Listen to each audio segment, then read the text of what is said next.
Então, nós partimos do início, né? Se a gente está falando de palavra, a gente tem que falar de etimologia, que é de onde vêm as palavras, né? E aí, amiga, você pode passar a próxima, por gentileza? Sim. Então, a gente buscou a etimologia da palavra comunicação, né? Que vem de comunicare, que quer dizer partilhar, dividir, né? Que é comunis, comum. Então, eu poder fazer, partilhar o que há de mais íntimo em mim, né? Ao comunicar, eu poder fazer o outro conhecer todas as minhas ideias, pensamentos, sentimentos, atravessamentos, erros e acertos, amores e dores, né? É toda a minha poesia. E como somos seres relacionais, não há como fazer isso sem a presença do outro. Alguém trouxe isso durante, né? Então, nós pensamos numa comunicação que pudesse, não, como a gente também já falou durante esse percurso, não aniquilar o outro. E o aniquilamento não precisa ser pelas palavras duras, ou pela ira, ou pela raiva, mas pela simples desconsideração da existência do outro. Desconsiderar a existência de uma outra pessoa, desconsiderar o que ela pensa, o que ela sente, é uma forma, como eu já falei lá no início, de não considerar a ontogenia, né? O Rolando falava disso. Não ver, não olhar, não escutar, não conceder presença a outro é um assassinato ontogênico. É não considerar na sua existência e na sua trajetória existencial. Então, quando a gente fala de uma comunicação biocêntrica, a gente fala de uma comunicação onde todos os meus atos, gestos, palavras vão potencializar a vida que existe no outro, né? Todos nós temos uma estrada, independente das idades, onde a gente, em algum momento, pode ter vivido relações, ou uma relação que fez isso conosco, né? Que nos encolheu, que nos diminuiu, que não disse de alguma forma, através de palavras, ou até das não palavras, tipo, tu não existe, ou o que você está fazendo não é tão bom assim. E eu acho que dançar as palavras, quando eu danço as palavras, quando eu deixo elas saiam do papel, como disse bem Alice, né? Deixem elas dançar, né? Eu ofereço vida ao outro. Eu digo ao outro, tu pode, tu deve, e você é fantástico, né? Mesmo, isso é uma coisa que a gente falou muito, eu e Dalila, mesmo na divergência. E eu acho que é na divergência que as palavras precisam dançar mais. Eu tenho uma frase que eu falo sempre, né? Porque eu trabalhava antes com a Daniele, trabalhamos 25 anos juntas em grupos regulares. Eu falava, quanto menor a distância entre duas pessoas, maior deve ser o respeito, né? O respeito ao que o outro pensa, o respeito ao que o outro fala, o respeito ao que o outro faz, né? E aí é o que eu falei antes, não é não brigar, mas como brigar ou como divergir é que faz toda a diferença, né? Então, quando a gente propõe uma comunicação biocêntrica, não é uma comunicação fofa onde eu falo, o amor é lindo, o amor é potente. Quem faz aulas de biodança sabe disso. Um facilitador, quando ele chega para dar a sua consigna, né, que é o convite que nós fazemos em biodança aos alunos, né? Quando a gente propõe isso, é uma palavra que tem vida, que convida, que conclama ao crescimento e à expressão de cada um. Então, uma comunicação biocêntrica é uma comunicação nas nossas relações particulares, nos nossos trabalhos como facilitadores ou qualquer outro que a gente tenha, mas uma comunicação que enaltece e engrandece o outro, que qualifica o outro. Seguimos. Então, seguindo um pouco mais, tu quer ir tomando daí, amiga? Vamos conversando, já que é relacional, vamos... Então, a primeira coisa que veio para a gente é que comunicação biocêntrica ela tem que se apresentar como um processo vivo, contínuo e reflexivo acerca da comunicação humana, seus desdobramentos e afetos, para a gente agregar os efeitos e as consequências da forma, do time, da escolha das palavras, do timbre de voz, da qualidade de presença que eu estou exercendo, me abrindo a um diálogo de reciprocidade, porque às vezes você pensa que está conversando, né, com alguém, mas assim, a tua fala não chega no outro e a fala do outro não chega em você, né? Então, são monólogos interagentes. Eu diria, não é um diálogo, são monólogos que se cruzam e não se tocam. E que acontece na existência singular e social. Quer complementar alguma coisa, né? Sim, porque eu estava lembrando agora, né, que eu estava relembrando a definição de biodança, e lá o Rolando fala na integração humana, ele fala dos 3 níveis de vinculação, né? É uma das coisas que a gente pensou muito, que a gente fala da integração, da conexão consigo, da conexão com o outro e na conexão com o todo. E uma das coisas que a gente pensou, né, quando eu estava construindo a comunicação biocêntrica, nessas 3 instâncias de comunicação, né? Que a gente às vezes acha que é somente com o outro que eu estou comunicando, mas existe uma comunicação interna, um diálogo íntimo, um diálogo interior, né? Como se diz na análise transacional, onde a gente, muitas vezes, a gente é muito amoroso para com o outro, tem até palavras benevolentes e fantásticas e amorosas que cuidam do outro, mas para conosco mesmo a gente não tem essa mesma amorosidade, a gente vive com um chicote na língua quando a gente vai falar conosco, né? Então, as mesmas palavras que eu profiro amorosamente para o outro, eu não profiro para mim. E pegando o link da fala da Deia, fala de uma comunicação que me coloca em questão como ser no mundo. Eu acho que tem um link muito forte aí, também inspirado na biodança como um modelo teórico de identidade, né? Da gente efetivamente sentir essa pulsação dançante e dialética para mim melhorar no passo a passo dado, porque eu acho que a gente ainda tem muito chão pela frente, né? A gente não está trazendo uma fórmula de como a comunicação biocêntrica funciona, né? Porque a gente vive atravessado por uma cultura muito dissociativa, muito agressiva, onde a vida, com certeza, não está no centro da ordenação do nosso modo de produção. Então, a gente tem esse atravessamento, só que se a gente não despertar algo que nos coloque em questão frente a isso, dificilmente a gente vai dar conta de mudar a realidade. A gente tem que primeiro ampliar o grau de consciência que envolve tudo que eu sou, como eu sinto, como eu penso, como eu me movo, buscando uma coerência interna. E a gente está propondo, através da comunicação biocêntrica, que isso seja feito também focando a forma como a gente se expressa através das linguagens, eu diria. Não só da linguagem verbal, da linguagem corporal, mas de integrar isso, de harmonizar. Que a Deia falou que quando a gente dá a consigna de biodança, a gente expressa uma potência. E essa potência vem de uma coerência complexa entre o que eu sinto, entre o que eu penso e entre o que eu coloco na ação, tanto através da palavra quanto o gesto. A comunicação biocêntrica nos convida a co-criarmos um espaço dialógico de reflexão e vivência, ampliando nossa sensibilidade frente à importância da linguagem para o humano. E aí, só para a gente, para inaugurar essa parte que a gente vai entrar aí, a gente foi, quais são as diretrizes, em que fontes nós fomos beber para construir uma base para começarmos a falar de educação biocêntrica. Não teria como nós duas, né, falarmos de comunicação biocêntrica sem falarmos de biodança, sem nos pautarmos no Rolando, né, que é a nossa grande paixão.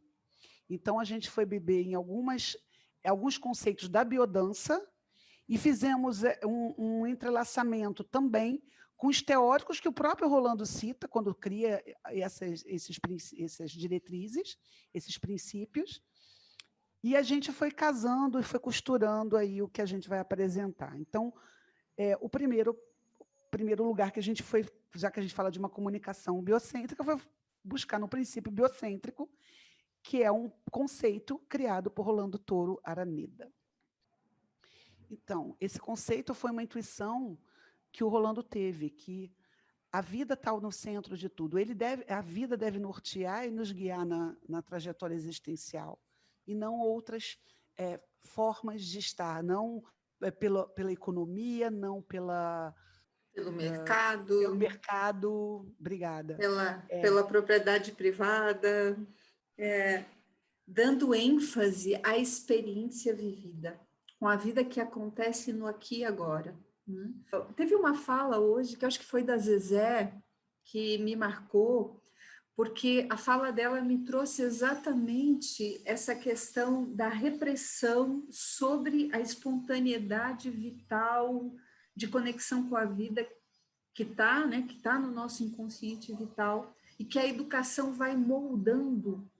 Quanto mais repressiva for a cultura que nós mesmos criamos como espécie, menos a vida vai ter lugar, ou menos a vida vai estar expressada na minha ação no mundo, né? E quando a Zezé falava de manhã sobre a questão de uma educação que tolhe muito a nossa expressão, seja ela verbal, do não chore, quanto do movimento não se mova, não sinta, mais o trabalho que bote a vida no centro se faz urgente, porque graças, né, ao fluxo existencial e à vida que pulsa, mesmo que esteja bloqueado, nós somos seres de possibilidades. Como potência, a gente não perde a capacidade de aprender, de otimizar, de intensificar e se tornar um agente para que a vida efetivamente seja colocada no centro das nossas ações. Fala de um respeito profundo à vida, né? Onde tudo... Eu acho que o Rolando, quando ele falava da revolução amorosa, nos meus primórdios da biodança, né? Quando eu comecei a dançar, há quase 30 anos atrás, de que tudo na nossa sociedade fosse pautada, levando a potencialização da vida como diretriz, né? Das nossas leis, da nossa ordenação de economia.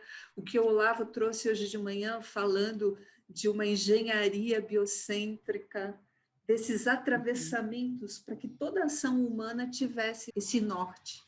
Bom, só para fechar aqui, então, e passar para o outro tópico que é super importante, provavelmente não serão os únicos, talvez se acrescente alguma coisa, mas esses que a gente trouxe hoje, né, Déia, são os que a gente julgou os fundantes da comunicação biocêntrica, que o princípio biocêntrico, ele restabelece, né, a sacralidade da vida e faz com que todo o valor cultural, porque nós somos seres de cultura, tomem como referência o respeito à vida. E aí, passo a bola para a Déia. Sim, uma das primeiras diferenças que nós queremos estabelecer quando nós falamos de ética é a distinção entre ética e moral. Você pode passar para o outro? Então, a gente toma uma fala do Antônio Negri, que moral é um conjunto de regras que servem para conferir uma conduta à vida. Em sentido amplo, é um conjunto de valores e de regras, de ações propostas aos indivíduos por um intermédio de estruturas prescritivas, família, instituições educativas, igrejas e partidos. Ok? Então, a moral, ela vem de fora para dentro. Ou seja, nós, como homens, temos que ter uma série de pautas para bem viver, só que ao invés da gente propor essas regras de bem viver, criadas no meu centro afetivo, criadas no meu âmago, criadas no meu coração, eu perceber isso, e daí começar a caminhar e a estabelecer até onde eu posso ir ou não, né, nas minhas andanças, ou até quais são as relações e que formas eu vou estabelecer essas relações no mundo, eu recebo de fora essas regras de forma prescritiva, ok? E eu não estou fazendo aí juízo de valor, eu estou dizendo que é assim que a nossa sociedade se estrutura. E aí, nas nossas pesquisas sobre ética, e a gente foi buscar em Spinoza o conceito de ética, e aquele livro dificílimo dele, e eu tenho uma série de escritos aqui em casa de um professor que eu tenho aqui no Rio, que me ensina Spinoza, que é o Walter Ives, e eu sou apaixonada, eu fui buscar tudo isso, de repente a Dalila me manda um áudio falando sobre o que ela achava de ética, e eu comecei a colocar. E eu falei, a gente vai colocar isso, porque não tem como não botar essas palavras, né? Por favor, amiga, coloca, porque eu tenho que ler. Palavras de Dalila. Nasce de uma profunda conexão com a vida. Se eu estou conectado com a vida, a minha ação não pode ferir a mesma. Não podem ferir a mim, nem a ninguém. Vou estar sempre atento para que os meus desejos, as minhas escolhas, não firam o desejo e a escolha do outro. Ou seja, saber que meus atos trarão consequências modifica tudo. Então, eu tinha que falar, compartilhar a fala de Dalila, né, que foi num áudio de WhatsApp para mim, eu achei imprescindível, porque essa ética, porque a origem da palavra, eu que gosto tanto de etimologia, né, a origem da palavra ética vem de ethos, que quer dizer morada. Onde eu moro? Onde moram os meus valores, as minhas crenças? O que mora dentro de mim e que ressoa no mundo? Né? Então, eu acho que a ética é isso. A ética propicia, tem como objetivo a manutenção da vida. Todos os atos éticos, eles mantêm a vida, mesmo que eles não sejam moralmente aceitos. Né? Isso é a grande sacada. Mas a ética, ela encontra um lugar de expressão quando eu estou conectado com essa bússola interior que é o meu coração. Né? A Hélène Lévy é uma didata, diretora da Escola de Nice, na França, ela fala que o combustível para a ética é uma identidade afetiva, um coração amoroso. Então, buscar a ética é buscar essa identidade afetiva que se afeta e é afetada, que afeta e é afetada pelo mundo e que faz boas escolhas. Então, só para a gente ir avançando, quando a gente fala dessa ética, né, que é claro, é uma construção, eu diria que não é assim, que tenha saído do nada, né? Essa fala da ética que eu trouxe, ela veio de um espaço de construção dialógica entre eu e a Déia, e que vem inspirada em outros autores e outras teorias que também nos inspiram, nos apaixonam, que falam da nossa liberdade, da gente se reconhecer livre, não necessariamente enquadrado nesse conjunto de regras que serve para ordenar e, de certa forma, docilizar os nossos corpos dentro desta cultura que, marcadamente, no meu sentir, é antivida, para que a gente, ao assumir-se livre, saiba da responsabilidade das nossas escolhas no mundo, para poder gerar vida. Né? E aí eu trago uma frase do Sartre, que é um outro amor da minha vida, né? Eu atuo como psicóloga na abordagem existencialista sartreana, estou fazendo a especialização, e que eu gosto muito, que para mim faz um link com a ética, que é quando eu escolho, né? Eu escolho pela humanidade. Eu não posso pensar que as minhas escolhas, por mais que atendam os meus desejos singulares, não têm desdobramentos, né? Para o todo. Do Maturana, que a gente já falou dele na entrada, que traz o amor como sentimento fundante da possibilidade da nossa espécie de ter desenvolvido a linguagem, ele traz que a ética não tem fundamento racional. Talvez a moral seja pautada no esquadramento racional e nessa dicotomização entre o nosso sentir e o nosso pensar, Mas a base da ética, ela tem que vir da emoção, daquilo que efetivamente me toca, né? Gera sentido, gera movimento em mim, na minha interação com o mundo, com os meus semelhantes. Sim.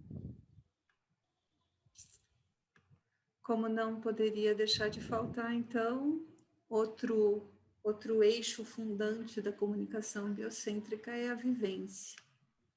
E aí a gente foi buscar o conceito, né, de vivência do seu autor original, que é o Dilthey. Ele era um filósofo fenomenológico, né, e que fala da vivência como o locus, né, a partir do qual o indivíduo percebe e se modifica por meio das pressões que o mundo externo exerce sobre ele. Aqui dá uma indicação dessa natureza dialética, de sou eu interagindo com o mundo, sendo afetado por ele, me transformando numa outra coisa que, de novo, interage a cada momento, né? Com a existência se construindo em ato. Né?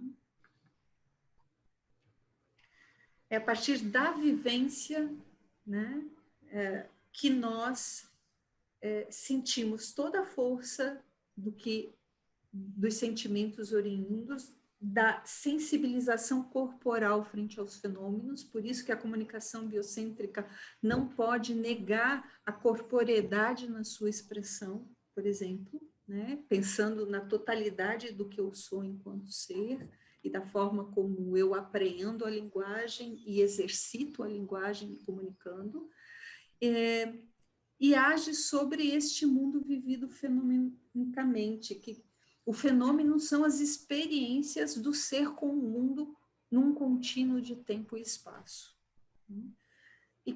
Deste conjunto de relações é que se podem aprender as mudanças internas no âmbito de ampliar a consciência sobre a coerência entre esse sentir, pensar e agir no mundo.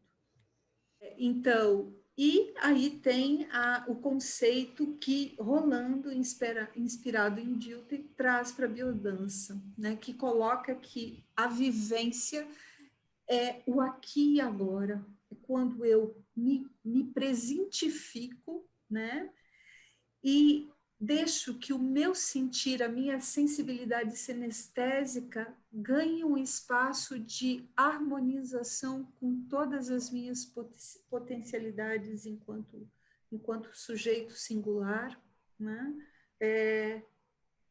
Então, envolve tudo que eu sou, a minha emoção, meu gesto, a minha herança de DNA, a família onde eu nasci, o tempo histórico onde eu nasci, e o que eu sou capaz de fazer com isso, me transformando e transformando o mundo ao meu redor.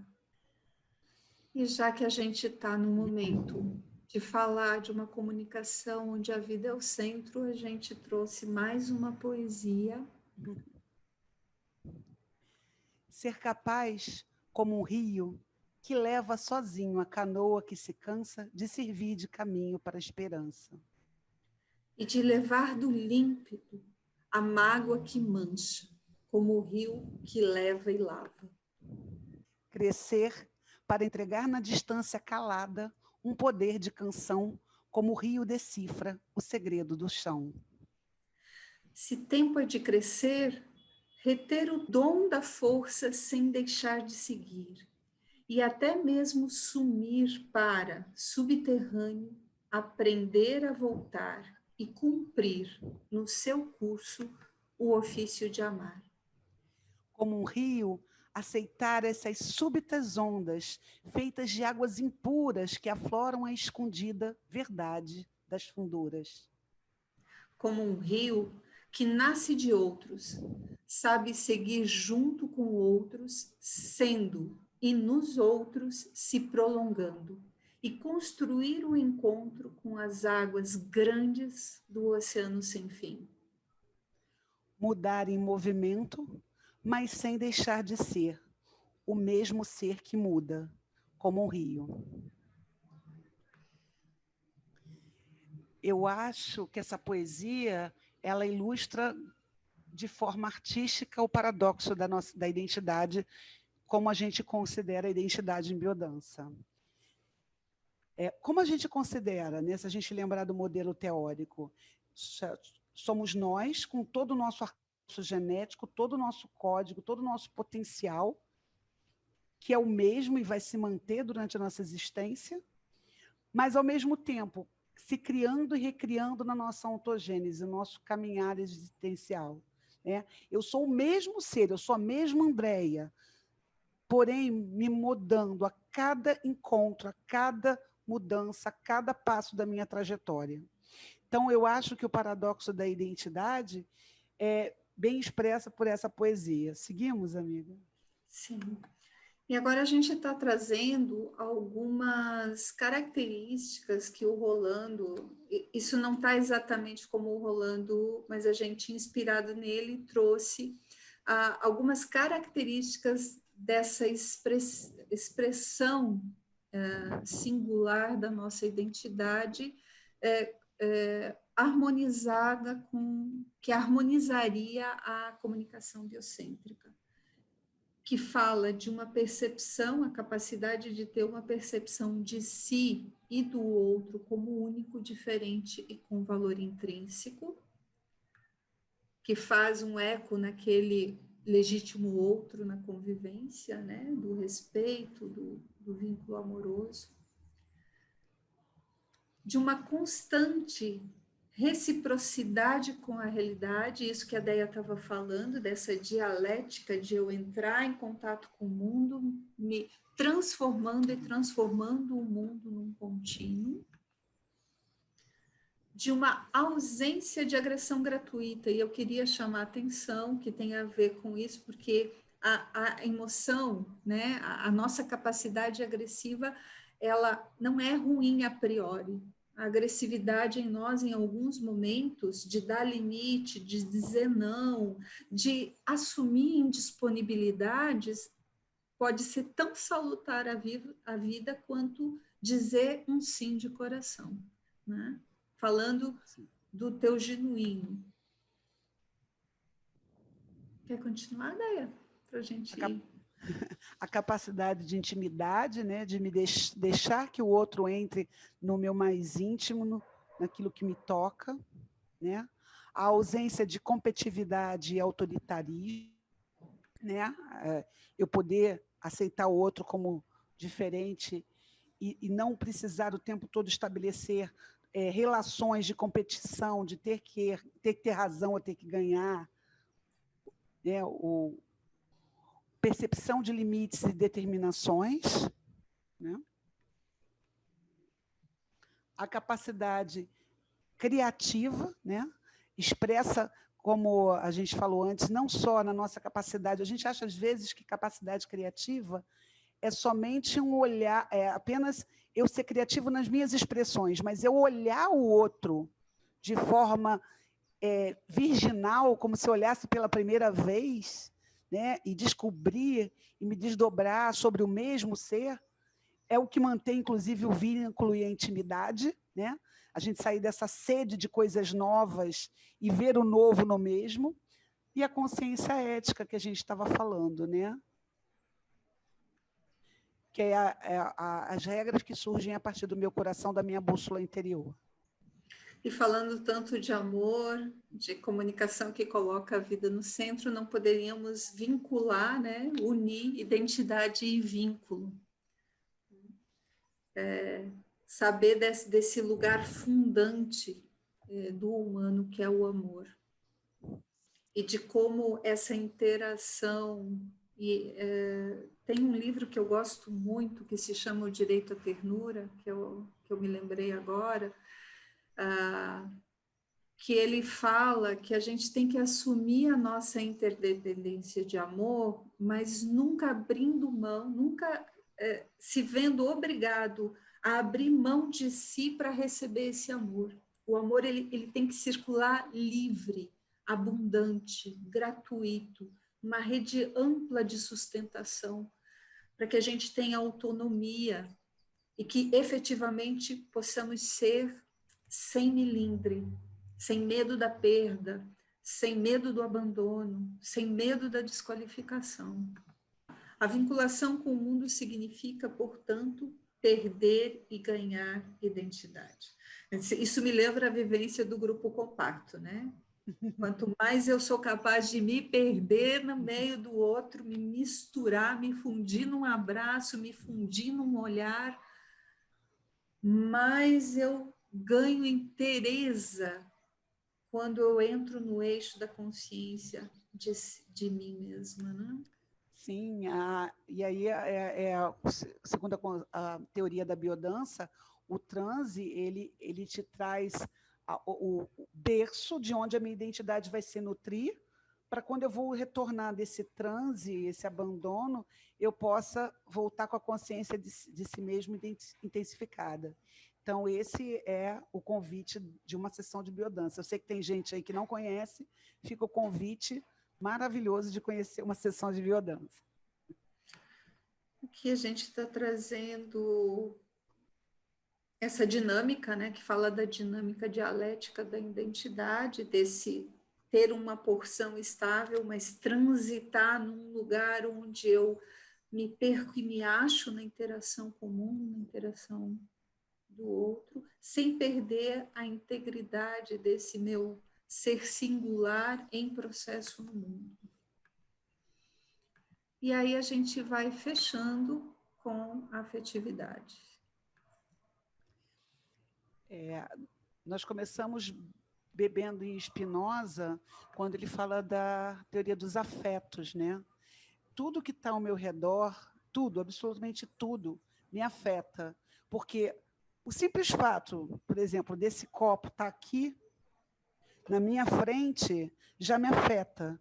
Porque ele estando aqui, eu já não posso estar. Né? E, então, tudo que está no nosso entorno, de alguma forma, se estabelece uma relação comigo, me afeta, me toca. E ele vai mergulhar nisso na potência do corpo, de afetar e ser afetado pelo que o cerca. Né? E Spinoza diz que é necessário aumentar a potência de sentir para também aumentar a capacidade de pensar e existir. Mente e corpo como duas expressões da substância. Né? E aí a gente traz uma fala do livro de ética dele, né? Que por afeto compreendo as afecções do corpo, pela quais sua potência de agir é aumentada ou diminuída. Ou seja, os encontros que eu estabeleço no mundo podem me potencializar ou me inibir, mas independente de ser bom ou mal, ser bons encontros ou maus encontros, de alguma forma ele aumenta a minha capacidade de pensar e existir. Vai seguindo, amiga? Então, como a Déia estava falando, a afecção vai ser tudo que me atravessa, tudo que me toca. Pode ser um olhar, pode ser uma brisa tocando a minha pele, fazendo os pelinhos do meu braço, pode ser um pensamento que desperta alguma alteração em mim. E ele lança um pedido, e ele lança, né, através do Deleuze, a pergunta do que pode um corpo. Esse corpo ele pode afetar e ser afetado, assumir esse espaço que nós afetamos e somos afetados, e dar conta de se responsabilizar por aquilo que me toca, ampliando a comunicação, sabendo que eu também afeto o outro que está nessa interação. Porque nós somos corpos que se relacionam com outros corpos, né? E que saber que se essa potência está centrada na vida, ela tem que gerar uma energia que aumenta a vida em nós e no outro. Porque a gente faz diversas composições. Prestar atenção nessas composições e melhorar a consciência com que a gente escolhe alimentar os bons encontros. Eu acho que a Alice trouxe um pouquinho antes, né, falando que dos afetos da alegria, que são as afecções que então vão aumentar a minha energia de ação, de ser e de agir no mundo. E é interessante prestar atenção nisso, que não é um conceito. Para Spinoza, o afeto é um modo de agir sobre o mundo. É prestar atenção no que as minhas escolhas, no que os meus atos, no que o meu corpo em movimento, seja na expressão oral, seja na dança, seja na criação de uma obra de arte, de um poema, o quanto de energia de alegria, que é a energia que aumenta a potência de vida, né, está sendo gerada. Aqui às vezes fica um pouco confuso, porque quando o Spinoza ele fala de alegria e tristeza, ele não é bem a emoção da alegria e a emoção da tristeza em nós, né? É como ele nomina essa energia que acontece no encontro, considerando que a energia da alegria vai potencializar porque às vezes a gente pode dizer assim, mas eu amo aquela pessoa, mas a minha energia de vida do lado daquela pessoa só diminui. Para ele eu estou vivendo um afeto de tristeza, eu estou despotencializando a vida em mim e no outro. Que os bons encontros têm que ampliar a nossa conexão com a realidade e nos abrir ao mundo. E aí um quadro onde um quadro só para a gente ter a percepção do que o Spinoza fala de forma mais gráfica, né? Que ele fala que a potência de existir está correlacionada diretamente à nossa potência de ser afetado. E aí eu faço um link, né, com a fala de Rolando, quando ele diz: amor que não se expressa é amor que não existe, uma identidade débil é uma identidade que não é incapaz de amar, né? Então, a nossa identidade, a nossa força de construção no mundo está relacionada diretamente à nossa capacidade de receber os afetos do mundo. Eu acho que está de bom tamanho para a gente finalizar, somente como as últimas reflexões aí são, no caso, a gente traz um pouco de mais concretude quando a gente fala de comunicação biocêntrica, o que seriam pontes para eu chegar até o outro, né? Então, a gente fala de manter-se aberto a aprender com opiniões divergentes, né? Eu falei lá no início que eu era uma pessoa que eu tinha que ter razão em tudo, então eu posso falar desde um lugar de vivência, que hoje eu solto faíscas, quando eu solto fogos e fico feliz, acesa, quando alguém diverge de mim, porque me traz outros pontos de vista sobre o mundo que eu antes talvez não tivesse a capacidade ou não estivesse vendo naquele momento. Então, enriquece o meu mundo quando alguém pensa diferente de mim, né? Vamos falando cada uma, amiga? Sim. De expressar quando não gostou de uma ação, porque às vezes a descomunicação, ela esbarra, né? A comunicação biocêntrica esbarra numa incapacidade de eu ser coerente entre o que eu sinto e o que eu expresso, né?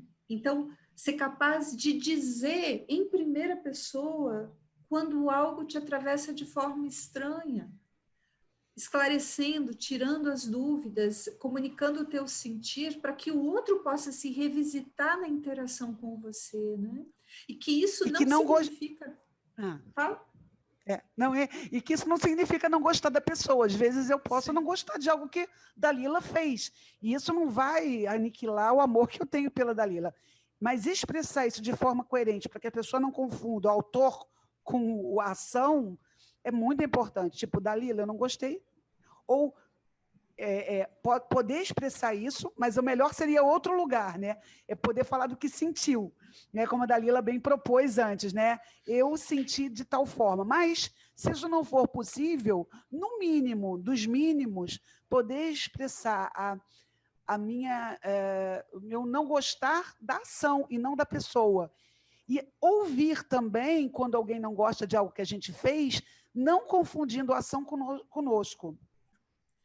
E, para fechar aqui as pontes, perguntar sempre que não compreender ou ficar em dúvida, né? Eu acho que a gente já falou isso hoje. Sim. Durante o dia.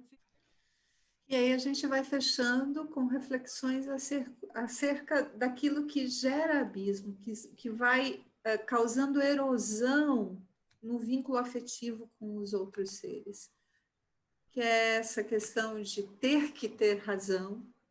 O José Tapia, que criou a arqueologia humana, ele falava, ele já faleceu, ele falava que ter que ter razão é a forma mais pobre de comunicação, porque ao ter que ter razão, eu não escuto e não aprendo com o outro. Né?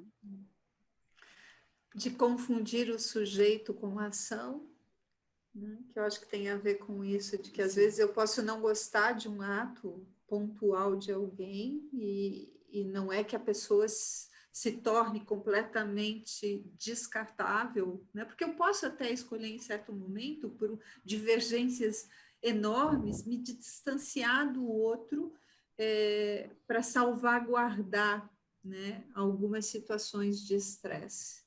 Mas isso não quer dizer que o sujeito não possa se transformar no mundo, não possa apresentar outras qualidades e outros valores. Não falar de si, não falar do que verdadeiramente sente, que eu acabei de falar, não checar se o que entendeu, se o que entendeu foi o dito, né? Era uma E das aí, coisas que eu sempre trabalhei, né? Checa, se tem dúvida sobre o que o outro está dizendo. Ah, fulano me tratou mal. Eu falei, checa se foi isso que ele disse de verdade. Que não me parece que a pessoa falaria isso, mas checa. e aí a gente vai findando por aqui hoje.